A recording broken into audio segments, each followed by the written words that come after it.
Good morning friends. आज मैं आप लोगों को थर्मोडायनामिक्स के एक बेसिक कंसेप्ट के बारे में बताऊंगा, वर्क एंड हीट ट्रांसफर। वो भी बहुत एक आसान तरीके से बताऊंगा मैं आपको कि प्रेशर वॉल्यूम डायग्राम के तहत उसके अंडर जो भी एरिया पड़ता होगा उस एरिया को हम कैलकुलेट करेंगे जियोमेट्रिकली। जी हाँ, जियोमेट्रिकली हम कैलकुलेट करेंगे उस एरिया को जो भी उस वर्क ट्रांसफर में हुआ होगा प्रेशर वॉल्यूम डायग्राम में, और उसके ज़रिए हम समझेंगे कि किस तरीके से वर्क एंड हीट ट्रांसफर के एक अच्छे कंसेप्ट को समझा जा सकता है। तो एक ट्रिक होगा ये बेसिकली, क्योंकि हम सोल्यूशन को सिर्फ एरिया के तहत ही हम समझाएंगे, और उम्मीद करता हूँ कि ये बहुत आसान होगा और कंसेप्चुअलाइज आपको बहुत आसान तरीके से समझ में आएगा। तो हमारे पास एक न्यूमेरिकल ये है कि an engine cylinder has a piston area of 0.10 metre square. यानी उसका जो पिस्टन का एरिया है वो आपका, अगर हम देखें पाई बाई 4 d स्क्वायर, तो वो आपका 0.10 मीटर स्क्वायर के तहत आता है। It contains a gas at initial pressure of 1.0 mega pascal, यानी 1000 kilo pascal. The gas expands according to a process which is represented by a straight line on a pressure volume diagram. The final pressure is 0.20 megapascal. Calculate the work done by the gas on the piston if the stroke is 0.20 metre. Now इसको हम ज़रा समझें कुछ इस तरीके से कि भाई हमारे पास एक प्रोसेस हो रहा है। वो प्रोसेस कुछ इस तरीके से है कि एक गैस जो है वो आपका अगर हम देखें कि उसका प्रोसेस कुछ इस तरीके से आ रहा है कि वो एक्सपैंड कर रहा है। उसका इनिशियल प्रेशर आपका ये P1 है, फाइनल प्रेशर आपका ये P2 है, और इन्हीं दोनों के बीच में अगर हम देखेंगे प्रोसेस एक स्ट्रेट लाइन के तहत ये चल रहा है, और इसके बीच में जो है पिस्टन डिस्प्लेसमेंट आपका हो रहा है, ऑब्वियसली होगा। ये इसके कॉरस्पॉन्डिंग अगर हम वॉल्यूम देंगे V2, इसके कॉरस्पॉन्डिंग वॉल्यूम V1 रहा होगा। ये आपका प्रेशर वॉल्यूम, ये आपका डायग्राम हो गया। अब इसमें अगर हम देखें कि भाई गिवन क्या क्या है, गिवन हमारे पास है जो इनिशियल प्रेशर है वो आपका है 1.0 मेगा पास्कल, और जो फाइनल प्रेशर है P2 वो है आपका फाइनल प्रेशर 0.20 मेगा पास्कल।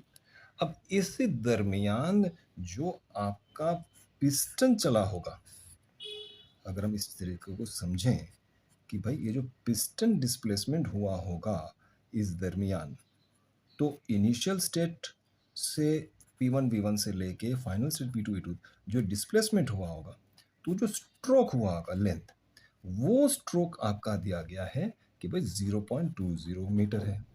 और ये जो आपका भाई साहब ये वाला जो हिस्सा है, इसका जो क्रॉस सेक्शनल एरिया है, वो एरिया भी आपको दिया गया है। वो एरिया आपका कितना दिया गया है कि भाई 0.10 मीटर स्क्वायर। अब वो हमसे ये जानना चाहते हैं कि भाई टोटल वर्क डन कितना हुआ है। हम जानते हैं कि भाई नॉर्मली ये कहा जाता है कि जब भी हम किसी भी एक थर्मोडायनेमिक वर्क ट्रांसफर की बात करते हैं, क्योंकि एक पाथ फंक्शन है, तो वर्क ट्रांसफर होगा। और ये वर्क ट्रांसफर जो आपका होगा कभी भी, तो उसको हम इस तरीके से लिखते हैं कि भाई work transfer will be equal to आपका W1 to 2 is equal to integration from 1 to 2 PdB। Now लेकिन इस केस में क्या है कि आपका प्रेशर भी चेंज होगा ऑब्वियसली, और वॉल्यूम तो डिस्प्लेसमेंट होगा ही होगा। तो हम इसको बेहतर तरीके से समझ सकते हैं कि अगर हम इसी ग्राफ को समझें बड़े आसान तरीके से, क्यों ना हम इसी ग्राफ को दो हिस्से में बांट लें, 1 और 2। एक हिस्सा हमारा ये हो गया, और दूसरा हिस्सा जो हमारा है वो हमारा ये हो जाता है। बड़े आसान तरीके से हम इसको समझ सकते हैं। ना पहला हिस्सा जो है हमारा, अगर हम देखें पहला हिस्सा जो है, हम इसको ज़रा समझते हैं फिर से। जो फर्स्ट जो हमारे पास है ये वाला हिस्सा, ये बेसिकली रिप्रेजेंट करता है आपका ट्रायंगल को। एक ट्रायंगुलर हिस्सा है, और इसके तहत अगर हम एरिया देखेंगे तो हमारा एरिया जो आएगा वो आएगा as if half into base into height. इसका जो एरिया होगा, नेट एरिया जो आपके पास होगा, और इसका जो आपका एरिया होगा साहब, वो होगा आगा सीधा-सीधा बेस इनटू हाइट। तो क्यों ना हम बहुत आसान शब्दों में इस चीज़ को समझें, इस प्रोसेस को समझें और देखें कि भाई जब हम इस इलाके की बात कर रहे हैं, यानी ये फर्स्ट एरिया की बात कर रहे हैं, तो इस वर्क ट्रांसफ़र को हम 2 हिस्से में मान लेते हैं, है ना? तो इस डायग्राम को हम दोबारा बना लेते हैं। हम इस तरीके से लिखते हैं इसको कि भाई जो हमारा पहला पॉइंट था 1, ये दूसरा पॉइंट है 2। क्योंकि एक पाथ फंक्शन, ये पॉइंट फंक्शन नहीं है, तो हमें ये समझना पड़ेगा कि ये एक स्टेट से दूसरे स्टेट में जा तो रहा है, लेकिन not as a point function but as a path function, क्योंकि अलग अलग पाथों से अलग अलग ये आपका वर्क कैलकुलेट होगा। सो इनिशियल जो आपके पास प्रेशर था that was equal to 1.0 mega pascal.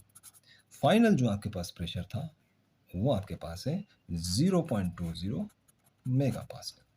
और इसी दरमियान जो है आपके पास ये आपका एक टोटल जो है वॉल्यूमेट्रिक चेंज आपके पास हुआ है, ओके, डेल्टा वी। और अगर हम इस प्रोसेस को ऐसा भी समझ लें कि भाई इनफाइनाइटेसिमल वर्क ट्रांसफर अगर हम देखें किसी भी एक समय पर, तो ये आपका पिस्टन डिस्प्लेसमेंट वर्क आपका डीवी होगा, पीडीवी वर्क हम जिसको बोलते हैं, PDV work. Now the issue is, अब बात इसमें बहुत समझने वाली बात ये है कि इसको हम कैसे करें। इसको हम 2 हिस्से में बाँट लेते हैं। तो जैसा हमने पहले भी कहा कि भाई इसको हम 2 हिस्से में अगर बाँटते हैं, तो पहला हिस्सा जो हमारे पास है, हम इसको इस तरीके से समझें कि भाई जो पहला हिस्सा हमारे पास है, फर्स्ट, यानी work done in this area, वो वर्क डन हमारा क्या होगा? अगर हम पूरे प्रोसेस को, पूरे वर्क को अगर हम 2 हिस्से में बाँटते हैं, let's say work from one state to the other, W1 to 2, इसको हम 2 हिस्से में बाँटते हैं।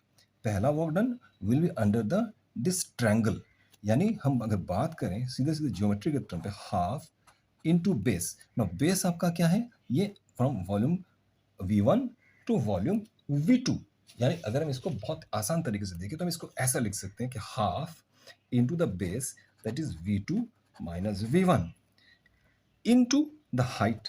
भाई साहब इसमें हाइट क्या है? हाइट है आपका ये जो प्रेशर का डिफरेंस है, ये वाला एरिया यहाँ से लेके यहाँ तक, ये जो ऊंचाई आपके पास है।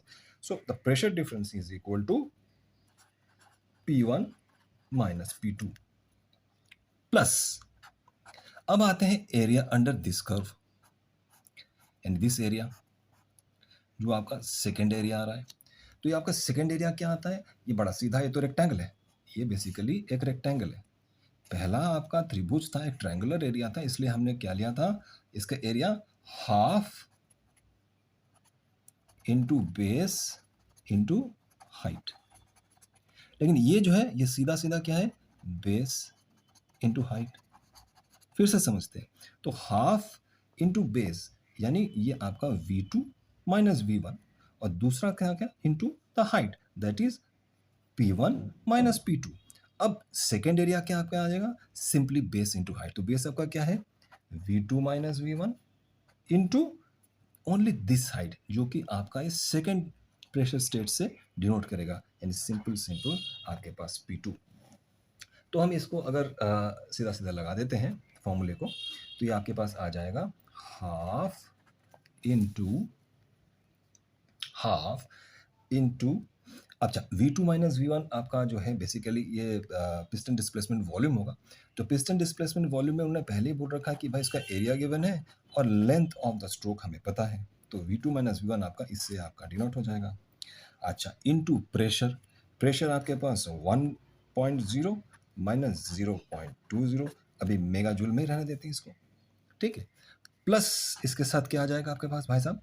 इसके पास फिर से आपका वही V2 माइनस V1 तो आपके पास आना ही पड़ेगा, यानी फिर से एरिया इनटू जो आपका स्ट्रोक लेंथ है उसको ले लेते हैं, इनटू अब आपके पास क्या आ जाएगा? सिर्फ जो आपके पास जो प्रेशर वाला पार्ट आएगा, यानी P2, यानी 0.2। हम इसको मेगा जूल में अभी रख लेते हैं। तो अब इसको अगर हम कैलकुलेट करते हैं तो हमारे पास क्या बनता है कि भाई साहब हाफ इनटू 0.10 इंटू 0.20 इंटू 0.80, ये आपका हो गया पहला, प्लस अब आपके पास दूसरा आ जाते हैं। दूसरे का क्या एरिया हो गया? दूसरे का एरिया आपके पास हो गया फिर से 0.10 इंटू 0.20, ये आपके पास आ गया, इंटू 0.20। ठीक है साहब, फिर से रख लेते हैं इसको। अब आगे बढ़ते हैं फिर से इससे। तो इसको मैंने पहले ही बेसिकली कैलकुलेट कर रखा है, तो अगर हम इसको कैलकुलेट करें तो ये आपका आ जाता है 0.008 प्लस 0.004, ये आपके पास इतना mega joule is equal to 0.012 mega joule, या फिर हम ये कहें कि 0.012 इंटू 10⁻³ किलो जूल, यानी सीधा सीधा अगर हम कैलकुलेट करें तो आपके पास आ जाता है 12 किलो जूल। अब ये जो 12 किलो जूल है, बेसिकली अगर हम देखें तो ये एक एक्सपेंशन प्रोसेस तो है ही है, तो वर्क तो हुआ ही हुआ होगा।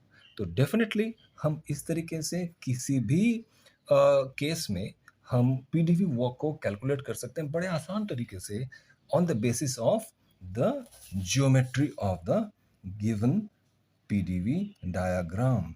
मुझे उम्मीद है आपको ये सॉल्यूशन पसंद आया होगा, वीडियो अच्छा लगा होगा। अगर आप चाहते हैं कि मैं इसी तरीके से ज्ञानवर्धक यानी इंफॉर्मेशनल वीडियोस आगे भी बनाऊं, और मैं बनाऊंगा क्योंकि आगे मुझे बहुत सारे न्यूमेरिकल्स, बहुत सारे कंसेप्ट्स थर्मोडायनेमिक्स के ओरिएंटेड मुझे बच्चों के सामने रखना है।